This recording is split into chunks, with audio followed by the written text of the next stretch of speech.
बोलिए राजा रामचंद्र सरकार की। आइएगा, ये भजन उस समय का है जब माता सीता की विदाई हुई और राजा दशरथ जी के घर आने के लिए जब तैयारी होती है तो सीता जी के पिताजी की हालत क्या है, इस भजन के माध्यम से सुनेंगे। आज बेटी जनक की विदा हो चली, घर की लक्ष्मी चली, माँ की ममता चली। आज बेटी जनक की विदा हो चली, माँ की ममता चली, घर की लक्ष्मी चली। आज बेटी जनक की विदा हो चली।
उस तोता से बात करती हैं, हे तोते क्या करूं, ये स्त्री का जीवन ही ऐसा है, सब कुछ छोड़ के जाना पड़ता है।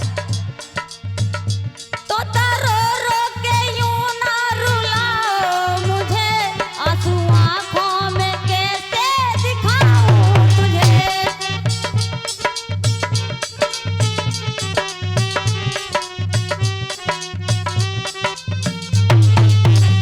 तोता रो रो के यूं ना रुलाओ मुझे, आंसू अपने ये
ममता च